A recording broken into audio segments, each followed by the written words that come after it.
کہ حضرت آدم علیہ السلام سے لے کر رسول اللہ صلی اللہ علیہ وسلم تک دین ایک ہی ہے.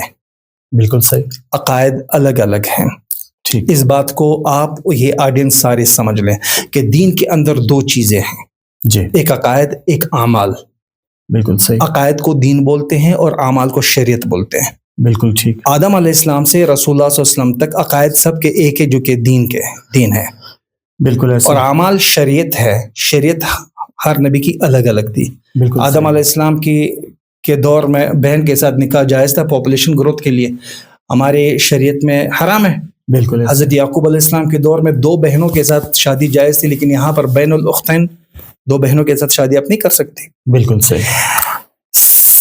ہر دور میں ہر نبی کی امت میں ایک عقائد میں بگاڑ آیا. صحیح. لیکن رسول اللہ صلی اللہ علیہ وسلم کی امت میں بھی عقائد میں بگاڑ آئے گا. ایسا نہیں ہوگا جس طرح میں نے کہا کہ عیسائیوں کے بدتر کے بدتر سارے کے سارے فرقے دوزخ میں جائیں گے. جی. اور اس یہودیوں کے 71 کی 71 فرقے سارے دوزخ میں جائیں گے. لیکن آپ علیہ السلام نے فرمایا لا تزال طائفة من امت ظاہرین علی الحق. میری امت میں ہمیشہ ایک طبقہ ایسا رہے گا جو حق پر ہوگا. لا یضرهم من خذلهم، چاہے جتنے بھی اغدال مغدل اس کے خلاف آئیں بکواس کریں، لیکن وہ حق پر ہی جمے رہیں گے. وہ اہل سنت والجماعت ہے.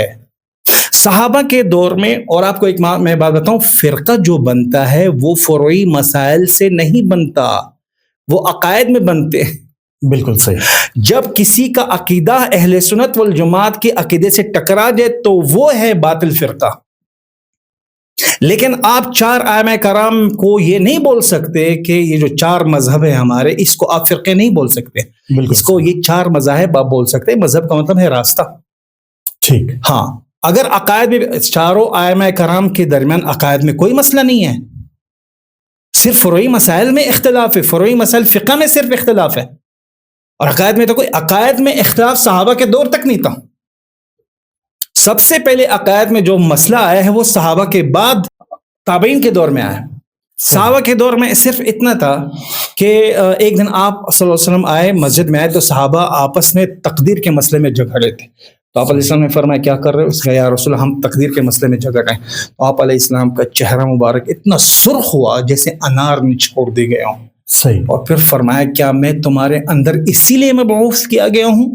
تم سے پہلے جو قومیں تھی وہ اسی مسئلے میں ہلاک ہو گئی تھی، اور میں تم کو قسم دیتا ہوں. صحابہ کو فرمایا آئندہ اس مسئلے میں کبھی بھی جھگڑنا مت. اس کا مطلب یہ ہے فروعی مسائل میں صحابہ کے درمیان اختلاف تھا لیکن عقائد میں نہیں تھا. آپ کو پتہ ہے عقائد میں اختلاف کب سے شروع ہوا؟ جی.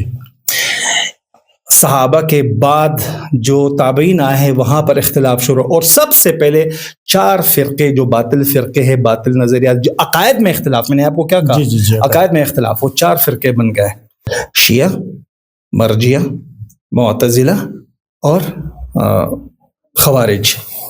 یہ 4 فرقے وجود میں آئے. اچھا، یہ ٹوٹل ہیں 4 فرقے. یہ 4 فرقے اس وقت موجود میں، اور ان سب کا اختلاف عقائد میں. عقائد. اب شیعہ کہتے ہیں حضرت علی رضی اللہ عنہ کے ساتھ محبت میں اتنے آگے نکل کے وہ شیعہ کہنے لگے.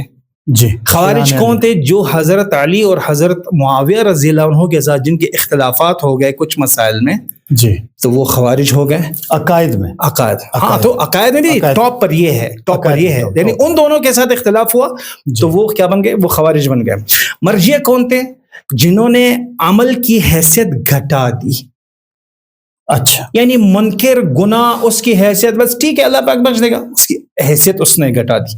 اور معتزلہ کیا تھا؟ جنہوں نے عقل کو نقل پر ترجیح دے دی، اور وہ تقدیر کے معاملے میں لڑنے لگے، اور وہ خدا کی صفات کے بارے میں جو ہے لڑنے لگے. وہ ایک بہت بڑی بحث ہے جس پر ہم مکمل بات کریں. اس وقت صرف آڈینس کو سمجھانا تھا کہ یہ جو کہہ رہا ہے کہ فرقے بن گئے، فرقے اصل میں عقائد میں ہوتے ہیں.